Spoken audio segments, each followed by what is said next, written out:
Hello everyone, welcome back to my YouTube channel. So in the last video we looked at adding in our isolated footings, and I mentioned that in today's video we'll be looking at an introduction to schedules in Revit. Now before we actually create any of the schedules or the takeoffs, I would like for us to assign the correct materials to all of these structural components, right? So if I was to select one of the base types, you see that under materials and finishes we would have the structural material option, which you could change. To make things easier, I'm actually going to select all of my structural foundations. So I filter, check none, check only structural foundations. Now the reason we are not seeing the material option here is we have some modeled in place families, right? With those ones would have to go the extra mile to change the materials because those parameters are not nested over here. So I can deselect these two families and I have this, right? So now I can change the structural material. Click over here, right, precisely over there, and you see that we have quite a number of different materials we could choose from, even various grades of the concrete. But I don't want us to use these particular ones. The names are too long and I don't want to edit them, right? So what I'll do is I'll select one, and instead of creating a new material from scratch, I could duplicate this one, just like how we duplicate our families. So I go here and duplicate material and assets, name this one C30, and I could also do the same, right click, duplicate material and assets, create a new C40. So I now have C30 and C40. I want to change this to C30 instead. All right, so this is what we are going to do. We are going to assign C30 to every member except our columns, right? Even though for this project I actually use C30 for everything, I just want to demonstrate to you how we'll be able to create material takeoffs for structural members when some of them are C30, some are C40, and some are maybe like C25 or something like that, right? So now that we've done that, we can also change the material for these two structural foundations. So what I'll do is I would either double click or go to edit in place over here. So I go to edit in place, I select again, right, and now I see the material option. So if I was to click at the same place, so I have my C30 here, I change, I click on finish, I do the same to this one, edit in place, click again, change to C30 like that, and finish. So we've set the appropriate material for all of our structural foundations. Next thing we can look at is the columns, right? So I can use the same method. I would select everything, but be sure not to select these wood beams, right? Because they are wood. We don't want to change them to anything concrete, right? So I can select everything and filter out only the columns like that. Apply and change the structural material. I can type C40 over here. Good, I have my C40 and it's been applied to all of them. Let's do the same for the beams. So I'm going to be careful. I'll select up to this point, right? Then I would select these individual upstand and downstand beams. So I can use control. I hold down control and I click like that. Rotate, hold down control,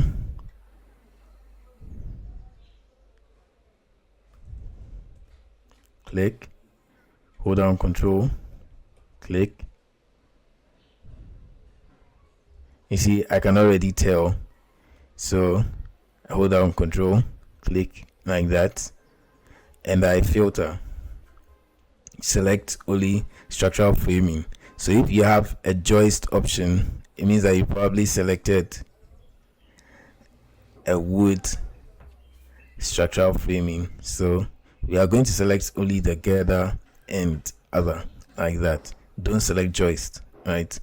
And click on apply, like that.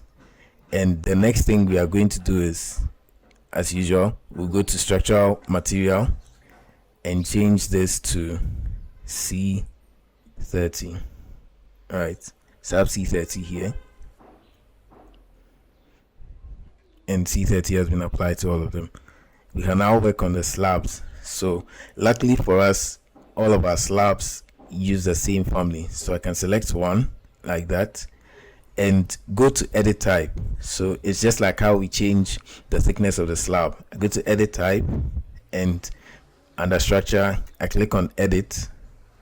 We would usually change the thickness, but instead we are going to be looking at this material column, right? We have only one material, right? So we can click over here and change it to C30, like that. And once we apply, it looks like we have changed everything. It's just this, right? It's an upstand beam. I can change it to C30, like that. And now all of our beams, all of our columns, all of our foundations, and all of our slabs have the appropriate material. Okay, so the next thing I'm going to be doing is hiding this DWG that we use for the structural foundation. So VV, importer categories, turn this off, like that. And what we can do now is we can create our first schedule. So we are going to be using the material takeoff because we want to check the volumes and costs of the different grades of concrete, right? So there are two ways of doing this. We can go to view, and under views, under create, you see schedules over here, and you have a bunch of options, but what we are going to be using is a material takeoff. So that's one way of selecting it. Or alternatively, in your project browser, if you scroll to see schedules, right, you can right click and choose the type of schedule you would like to create. So in this particular scenario, it would be a material takeoff. So go to view, schedules, material takeoff.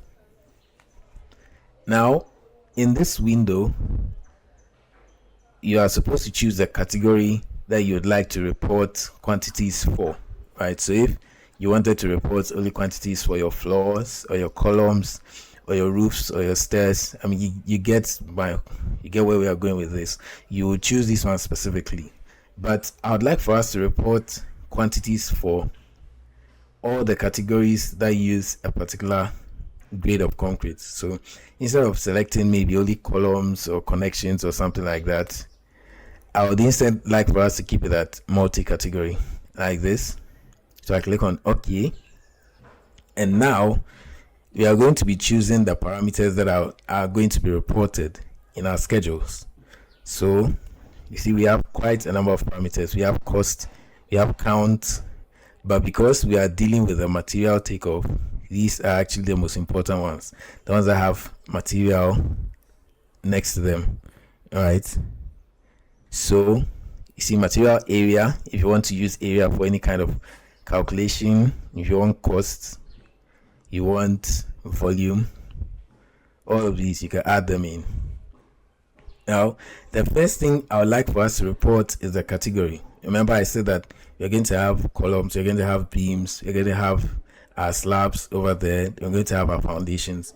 I want for us to group all of the various volumes and costs of concrete according to the various structural components. So I'm going to scroll till I see category. I see it over here.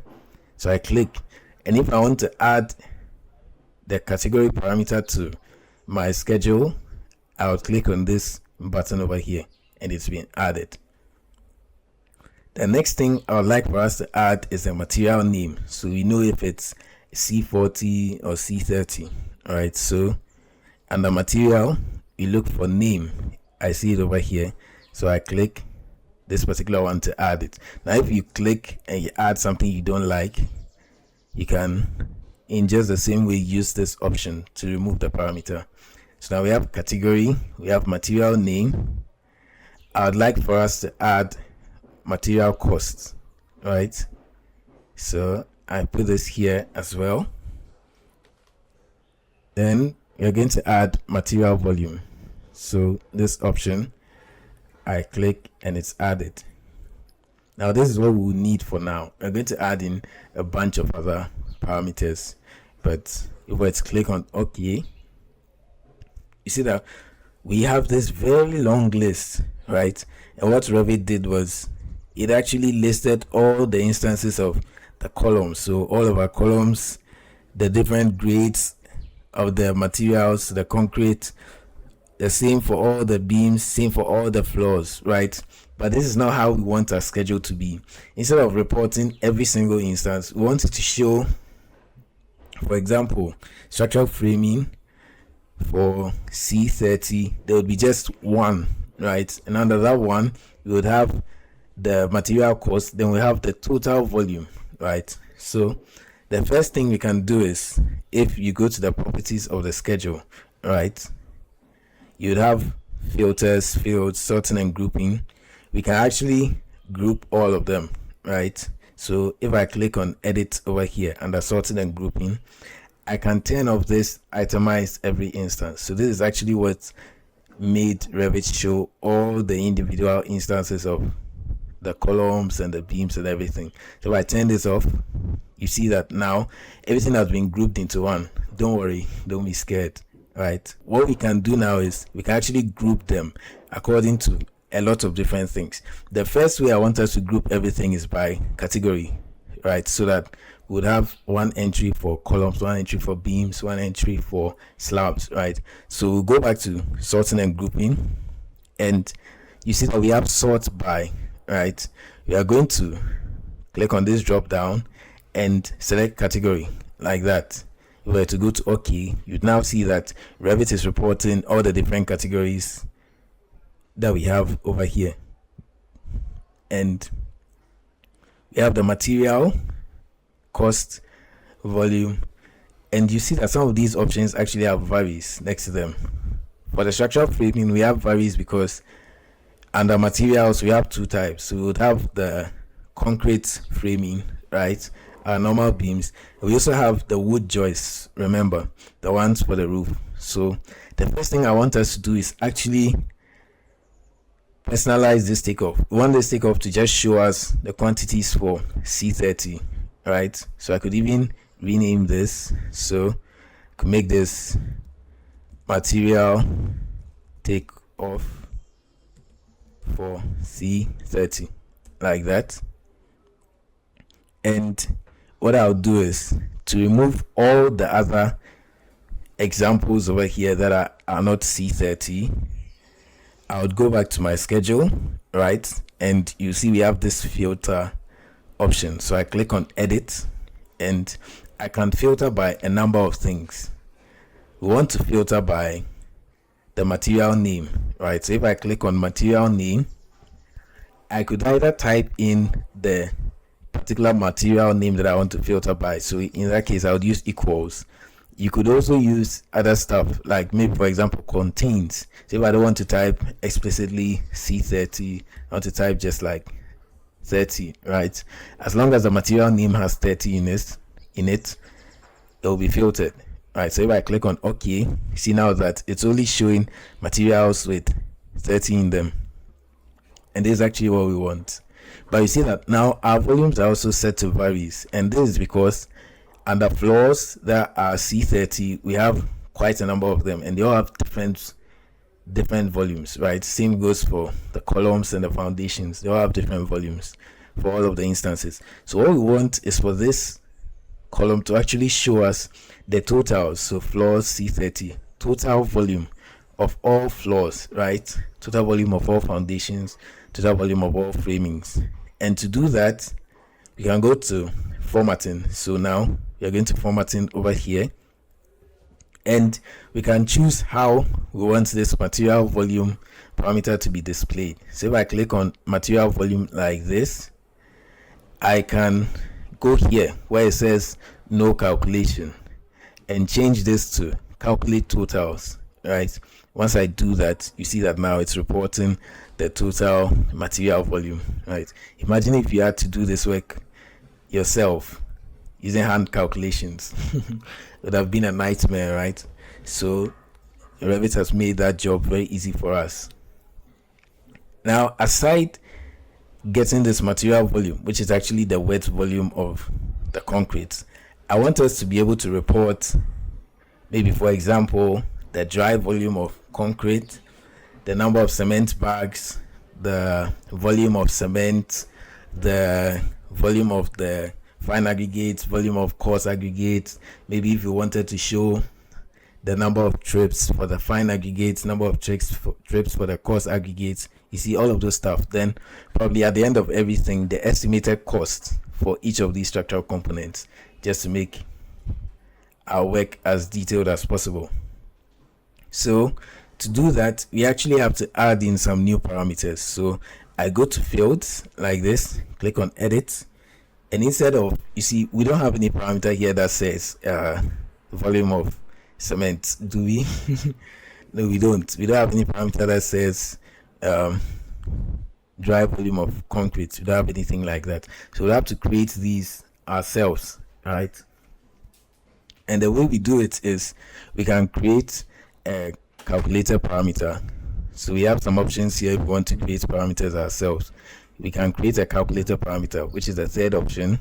So if I click here, you can give a name to this parameter. So this one is going to be the dry volume of concrete. So dry volume of concrete is going to help us with a lot of the other calculations we are going to do. So you can set a type to a number or a volume, right? It doesn't really matter for now. And the formula for the dry volume of concrete is actually this material volume that we have here, which is the wet volume multiplied by 1.54. It's something you can check yourself to verify. This is a rounded figure. So to make use of this material volume parameter that we already have, I come over here, select material volume, and we are going to multiply this volume by 1.54 like that. So this is the formula we would have. If I was to click on OK, Revit will tell us that we have inconsistent units, right? And it's because we are supposed to divide all of this by 1.54 if we want to report as a number. But if we want to report as a volume, and I click here, you see that it works now, right? So we have this dry volume of concrete. If I click on OK, see that it's set to varies. But if I edit it, I go to the formatting, select dry volume, change this to calculate totals. Now it shows the dry volumes, the total dry volumes of all of these members, right? So we have the dry volume of concrete.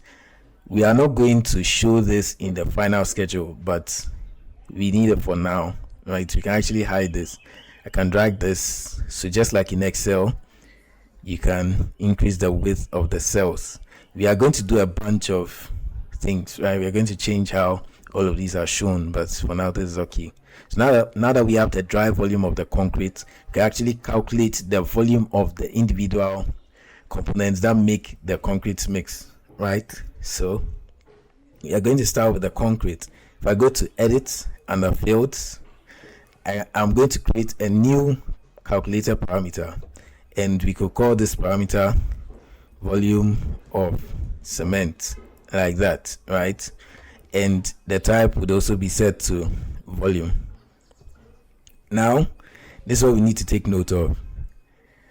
Each concrete grade has a particular mix design that was used for it. So in my case, for C30, I used a mix that is 1:2:4. So 1 part of cement, 2 parts of sand, 4 parts of coarse aggregate. So for cement, the ratio is 1/1 plus 4, 1 plus 2 plus 4, which is 1/7, right?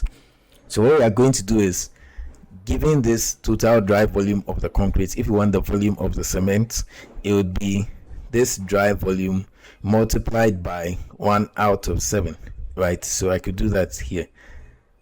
So I go here, select dry volume, and I multiply it by 1 divided by 7.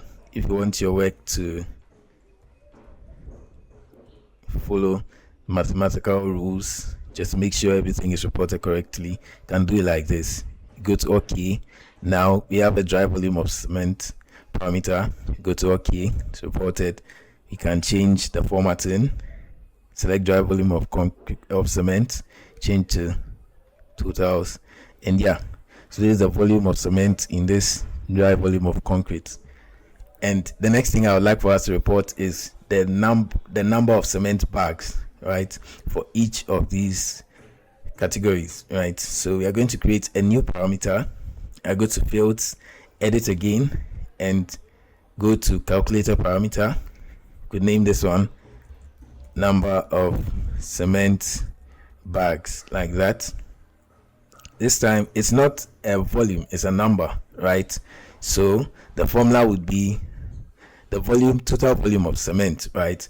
And if we wanted the number of cement bags, we divide this total volume by the volume of one cement bag, and the volume of 150 kg cement bag is actually around 0.035 meter cube. So I divide by 0.035. Now look what happens when I click on OK. We now have this number of cement bags option. And if I was to change the formatting to show us the calculated totals, yes, now we see the number of cement bags needed for all of these different structural components. But this figure, as you can see, these figures are not whole numbers. If I wanted to report these as whole numbers, I could select the entire column like that, go to format units over here. So if I click here, I'll deselect use default settings, maybe change the unit to fixed, right, like that, and change how I want it to be rounded. So if I choose rounding to 0 decimal places, you see this is 615.7. Let's see what happens. Changes it to 616, right? This is 174. So this is actually how we want to report the number of cement bags, right? I can drag this. Yes, so now we see number of cement bags. Now that is all on the cement side. We can do the same for our sand and for our coarse aggregates. So we go to fields. We are going to create a new parameter.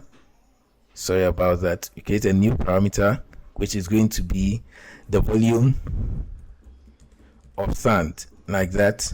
And remember, it's a volume, so I set the type to volume, and the formula is going to be the dry volume of concrete, remember, times the ratio of the sand. And remember, the sand is 2 parts, so it's going to be 2 divided by 7, like that. You can put this in brackets nicely.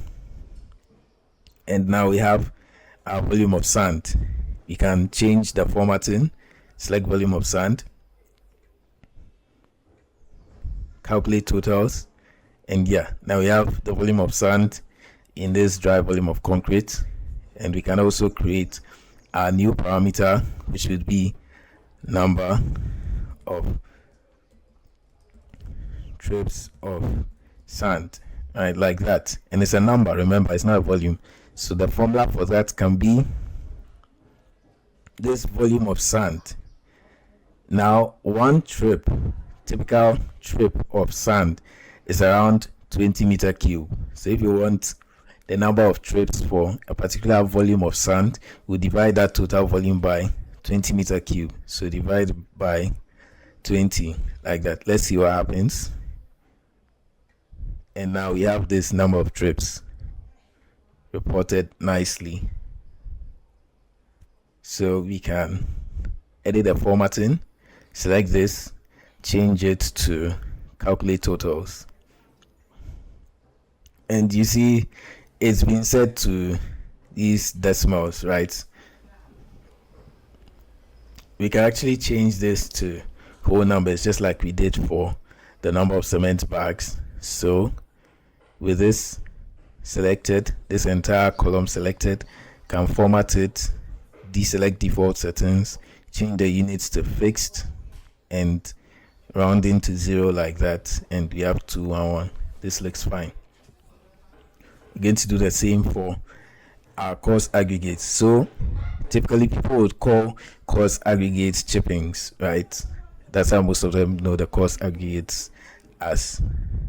So under fields, we're going to first create the volume of chippings. Let's call it chippings, even though that's not a structural name. Don't worry too much about that. So you could make this one volume of chippings like that, and change the type to volume, right? And formula would be the volume of the dry volume of the cement, right? Like that. So the dry volume of the concrete, then you are going to multiply it by the ratio of the chippings or the cost aggregate. And remember, the mix is 1 to 4, so it's going to be 4 divided by 7, right? Put this in brackets. I made this chipping, should be chippings like that. And good, we now have our volume of chippings. I can change the formatting of the volume of chippings so that it shows the totals. And yeah, this is the volume of the chippings. Now I can calculate the number of trips of chippings. So I go to fields, I create a new calculator parameter, make this number of trips of chippings, and remember, this is a number, it's not a volume, so this would be the volume of the chippings divided by 20, right? Like that. And we have this number of chippings. So I'll change the formatting, select number of chippings, number of trips of chippings, change this to calculate totals, and now we have this number of trips. Since this is not reported as whole numbers, I can select the entire column, format the unit, deselect default settings, change this to fixed, and set the rounding to this. And wait, let's see. So let's actually check something. If I was to use the default, so you have 2.1, the best thing would actually be for us to round this off to maybe 3 or 2.5, depending on how you want to report this. I think rounding off to 3 is the best. So you can go to format unit, deselect use default, use fixed, and round this off, right? You can change to the nearest 1 dp, nearest 2 dp, right? Let's see what happens when you choose 1 dp. So it's now 2.2. We could change the format again, use custom like this, and change the rounding increment. So if I was to set this to something like 10, let's see what happens. Okay, 10 was the wrong one, so I'll instead set this to 1. I meant to put 1 there, and it's now reporting 2. Now remember that these are just approximate values, right? The best thing would be to use the volumes of the chippings and the sand, right? But now that we have this, the next thing I would like for us to calculate is the cost of this concrete for the floors, total cost for foundation, total cost for framings. And what we can do is to use this material cost option, right? And what I found is that the typical cost of C30, right, would be somewhere around 945 cedis per meter cube. So C30 945 like that, and it changes for all of them since they're all C30. Now that we have this material cost that we just keyed in, we can add in a new field, right, which would be the estimated cost. calculated parameter. So I click here, type calculated parameter, like that. You could set it to number or currency. It would have been ideal if we used currency, but since the Ghana cedi is not part of the currencies in Revit, we could either report this as a number or currency. It wouldn't change much, and the formula would be set to this volume of cement. Now the volume of the concrete. Note that we are not going to be using the dry volume, but actually the wet volume that was reported first, right? So we're going to be using this material volume, right? And we are multiplying this material volume by the cost. So this material cost, like that. If we go to OK, tells us the units are inconsistent, so we need to get rid of the volume parameter. What we can do is we will divide this material volume by 1 meter, and to add in the cubed we'll use the caret symbol. So mine is above my 6, so I use caret, changes to 3, go to OK, like that. And seems like we didn't set the appropriate name, so we'll change this to cost, so estimated cost, like that. Click on OK, and we have this new estimated cost parameter. So I can go to my formatting, select estimated cost, and change this to calculate totals, and good. You now see the estimated costs for all of these different structural components. We can change the rounding of this as usual. So I won't save the project for now. I'll deselect default, change this to currency or fixed. So if we use currency, we'll be able to select either of these currencies, right? But like I said, the Ghana cedi is in here. You could make it euros just for fun, and good. Now we have the euro values. If we wanted to visualize this schedule that we have created here on a sheet, we would have to add in a new sheet. So under sheets, I would right click, add a new sheet. Now I'll just choose either A4 or A1. So if I should choose A4 like this, this is what we would have, and I could now drag in this Material Takeoff for C30. So under schedules / quantities, Material Takeoff for C30, I just drag it over here, right? And this is what we have. Now I can see that it's far wider than the sheet, so I could even decide to use the A3 sheet, right?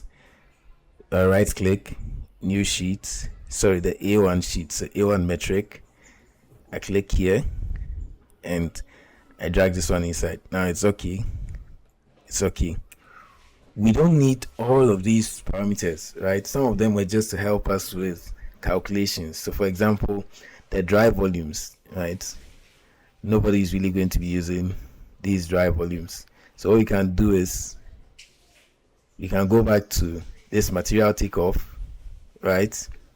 And we can hide certain rows or columns. So if I was to select this entire column, which is the dry volume of concrete, I could come over here and hide it. So it's not like it's not there anymore. It's not like I've deleted it. If I was to go to unhide, see that I'll come back. Just like it's not going to show in this final takeoff that we are reporting. So I'll do the same for, maybe I could even do the same for volume of cement, like that, volume of sand. So I can hide this volume of cement. So it's all up to you. You choose what you want to hide. I could hide the volume of chippings. So I only have number of cement bags, number of trips of sand, number of trips of chippings, and the estimated cost. Right, if we were to view it on the sheet, so go back to my sheet 1 unnamed, and yeah, you see now that we only have the number of cement bags, material volume, all of these things reported. I can tile my view. So if I go to view, I go to tile views. Now I have the sheet representation of my schedule, and I have this area where we can make our changes. Now I want the numbers to be aligned to the center, right? I don't like how they align to the left. So I can select, for example, this material volume, right? And in the horizontal alignment, I'll click here, change it to center. See, it's moved over here. I'll do the same for number of cement bags, change to center. Number of trips of sand, change to center. Number of trips of chippings, change to center. Estimated cost, change it to center, right? And this is looking nice. I could also resize these various columns. So I see that my S is trailing to the next line. I don't want it like that, so I can just drag using these arrows. Maybe I want to reduce this. So it gets the whole gist of what I'm doing. Now, aside that, you can actually let Revit show you the total calculation. So maybe total volume, estimated total for the cost of all your concrete. And we could even hide this material cost thing. All right, we don't need to show it because it's basically the same value for all of them. So I'll select this and hide it, right? And the next thing that I can do is I'll go to my fields like that and go to sorting / grouping and check this grand totals option. So Revit can show us the title, the count, and labels. If I was to set this to title and totals, for example, go to OK, you see that now for all the parameters that it estimated the totals of, it shows us the grand total. So we know that for our total volume of concrete, there's a wet volume, we'll have 170.50. Total number of cement bags, we'll have 1072. Total number of trips of sand, need 4. Total number of trips of chippings, need 8. And we have the total cost for C30 over here, like that. So now that we have done this for C30, we can do the same for C40. And to make our work very easy, all we need to do is duplicate this material takeoff for C30. So I right click and I duplicate view, like that. You see that a duplicate one has been created. So I'm going to change this to C40, delete this, and you see the values are still the same, right? It's because, remember, first of all, we filtered the C40 and the wood out. So what we can do is edit the filter. So I can even close the C30 on, edit the filter for this C40 material takeoff. So I go to filter, edit, and I change this value to 40, like that. And you see, because only our columns had C40, it's reporting only one now, right? Now for C40, we are going to have to change the ratio, right? Because my ratio for C30 is actually, my ratio for C40 is actually 1:1.5:3. So it means that the formula for all of these things I have to change, and even the estimated cost as well. So we are going to edit the fields. We're going to start with material cost. So the cost for C40 is actually different.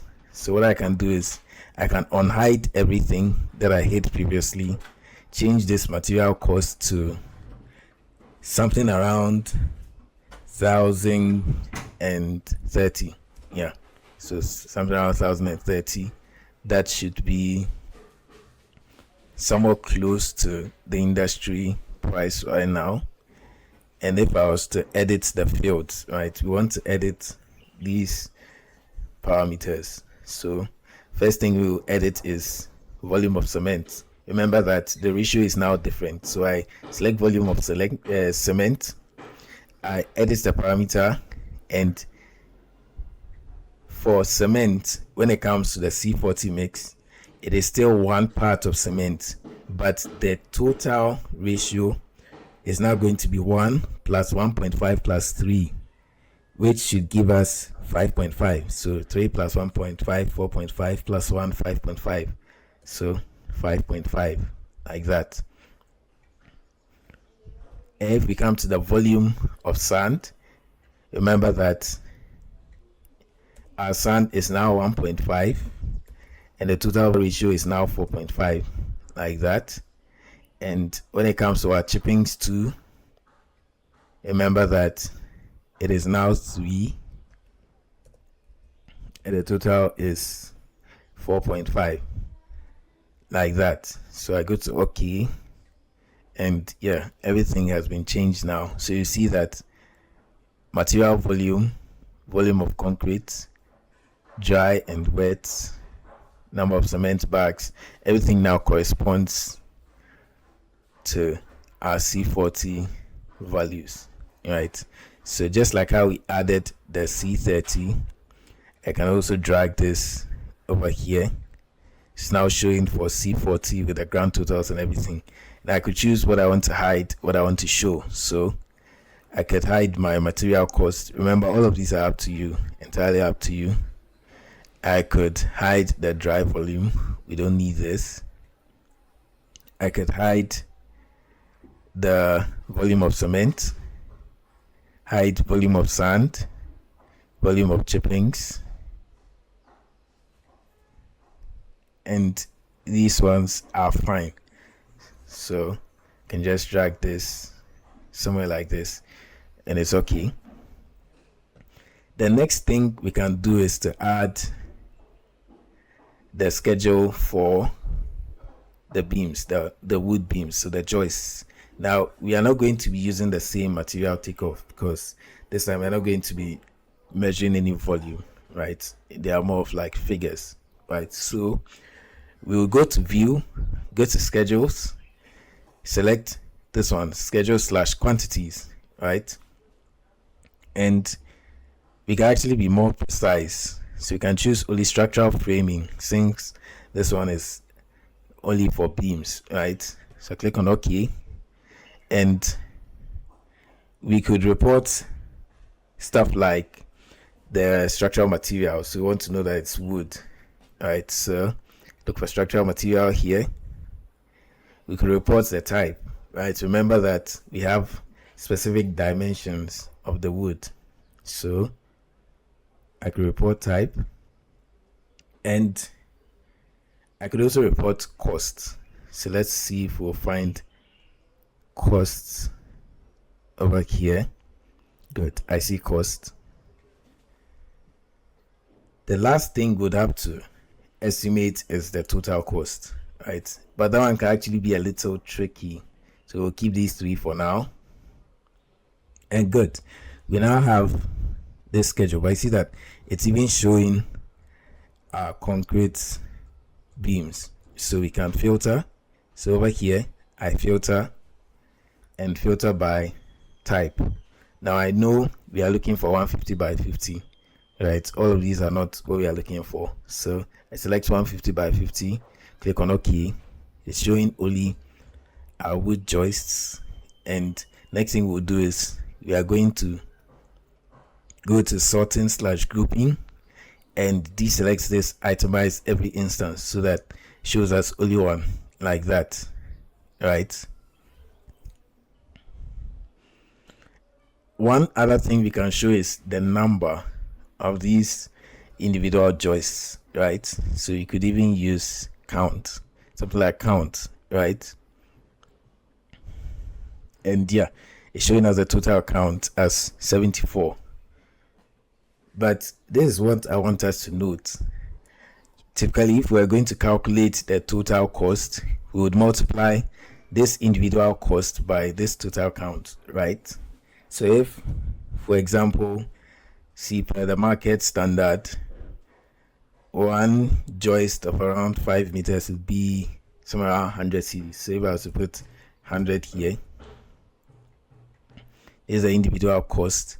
But if I was to go to fields like this, add a new parameter, name it something like total cost, right? Change it to currency and make it use cost, right? We'll see that we don't have this count parameter to use in estimating the total cost, right? It's actually a thing about Revit. So we would actually have to find a way around this. So what we can do is, instead of using this total count, we can create a new calculator parameter, right? So maybe we'll name it count to something like this. So it's a number, and don't change anything here, right? Don't change anything here. You can set the value to something like 1. Yeah, something like 1. And we have this new count 2 set to 1.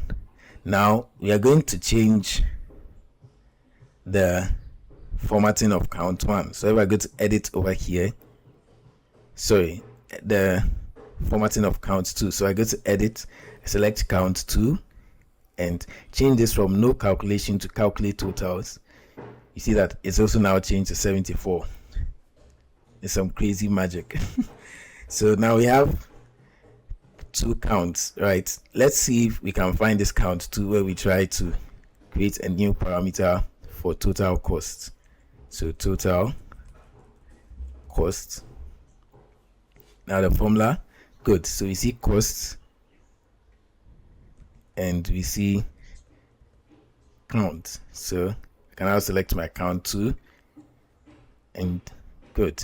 We now have this total cost, right? But this total cost value seems very wrong. So we are going to change the formatting of total cost, set it to report totals, and yeah, now it's multiplied this individual cost by the number, and we have 7,400, which is what we actually want, right? So in showing this schedule, right, so we have the structural framing schedule. We can rename it to maybe wood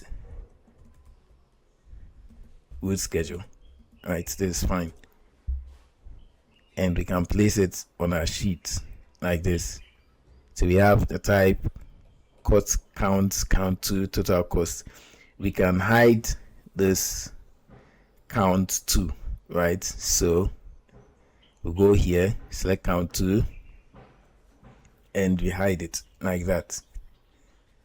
Now for any of these parameters that were reported, if you don't like the name, right, that was assigned to it, maybe you could change this. So instead of material name, we use compressive strength, something like this. So volume, right? And maybe you want to indicate the unit, so meter cube, right? By default, Windows doesn't allow us to add in the cube, so you can use something like the character map, yeah. And if we were to change this to Unicode, right, I now see the cube symbol here. So I can copy this. If I was to come back here, I could paste it in like that, right? So we now have volume, meter cube, number of cement bags, fine, number of trips. Okay, so that's it. I could do the same for my C40 as well.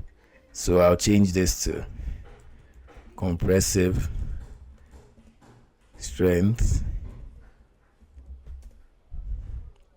change the volume to volume meter cube like that, right? And if we were to go to our sheet, you see that everything changes nicely. I could resize this so that compressive strength fits nicely, and yeah, this is how we would create a simple set of quantities for our structural model. Alright, so one thing I want us to take note of is the fact that this calculation that we have done over here only works if you are dealing with a standardized length of the wood beams, right? So if all the wood beams in your project followed a certain standardized length and you knew the cost for that particular length, but in our case, you'd realize that we are not using standardized lengths. So if I was to go to my wood schedule, add in a new parameter, so let's look for a length parameter. Actually, we have two, so cut length, system length. I'm going to report both for a reason. Right, they actually show you the same thing. So if I was to change formatting of cut length, set it to show us maximum, do the same for system length, set it to show the maximum value, you notice that they are the same. So I'm going to set one to show us the minimum value. Remember that we have two lengths, right? So if I was to change the formatting of cut length, set it to display minimum. See that we have one that is around 4 meters, give or take, one that is around 11 meters. You can confirm that from our 3D view. So we have the rafters and the purlins. Hope it makes sense. Now we have the far shorter ones and the far longer ones. So that would mean that if we were to just rely on this count multiplied by this cost that is only supposed to be for 5 meter bars, would be giving us a total cost that is lower than what we actually require, right? So one thing we can do is we can create a parameter that records the total length instead of just giving us this cost and count thing. We'll actually find the total length of all the wood beams, right? Then we'll divide that total length by the standardized length that we expect to meet on site, right? Or at the office or the shop or wherever we are. And in my case, I would use 5 meters. So I can actually change any of these, right? I could actually change any of these, let it report the maximum value. So what I'll do is I'll go to my fields, I go to system length, I'll remove the cut length, so I'm reporting only system length now, and I'll change system length to calculate totals like that. So now we have 406,000 millimeters, so approximately 406 meters. Then what I'll do is I'll add in a new parameter, calculator parameter, name is something like number of wood beams, right? It's a number, and in the formula I'll choose system length, the system length divided by 5,000. Remember that the unit is millimeters, right? So now this number of wood beams would be varied, right? What we can do is we can set the formatting, right, so that it shows us total. And here you see we have 81 point something, but this count that we got is 74, so this value is higher. And if we were to change our total cost, so go to total cost and we change this to now use our number of wood beams, see that our total cost has increased, right? So we need to be careful about these things. Always confirm. If you are using a standardized one, then you can just go ahead, use count. If you are not, you have to find the total length divided by the standardized length, and you get your accurate total cost. So we can actually hide some stuff that we don't need. We don't need count, right? So let me undo that. So I select count, I hide it. I don't even need a system length, so I hide it. So what I need is number of wood beams, total cost. Maybe I can also display the cost of each of them and the type. But one thing we can do is reposition them. So I'll move this up like this, just before total cost, like that. So that way, if we go back to our sheet, see that we have type, we have cost, number of beams, total cost. And I can change this one to report a whole number. So go back to my wood schedule. So with this number of beams selected, I'll change the format unit, deselect default settings, change this to fixed, and yeah, we have this like that. So gives us a whole number and an estimated total cost.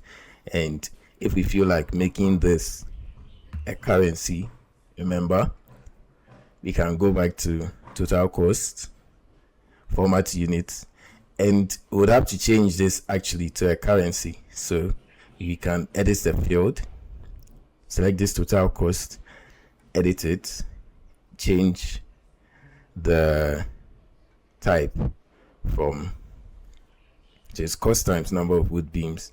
We can actually delete this, create a new one, which is a currency, name it total cost, and it's supposed to be number of wood beams, this times our cost, like that. All right, and we edit the formatting of this one once again so that it displays the total, like that. So now we have a total value, and we go to format units, we deselect project settings, and we can choose a unit symbol over here. So this is the symbol I choose. We can set it to round to the nearest 0 decimal places, like that, and good. We have 8,123, and yeah, it looks good here. There are a whole lot of things that you can actually change about this. So if you wanted to add in some colors, so for example, with the takeoff for C30, maybe you wanted to color all of these individual columns, you could go to shading and just pick a color. So maybe if I wanted this to be red, like that, I wanted this one to be blue, this one to be green. Get where I'm going. So another thing I could do is I could actually combine some of these headers, right? So if I wanted to combine number of cement bags, number of sand trips, number of cost aggregate trips, I would select them like this and group them. Good. So this would be maybe like estimates, material estimates or something. You can feel free to put whatever value you want there. If I also wanted to combine anything else over here, I could just do that. So let's look at how this looks in. Good. You see, now we have grouped these estimates under one section. So this is how you do simple quantities in Revit. And in the next video, I'm also going to be looking at the architectural model, give you sort of like a brief overview using some of the information we got from this video. So I'll see you in the next video.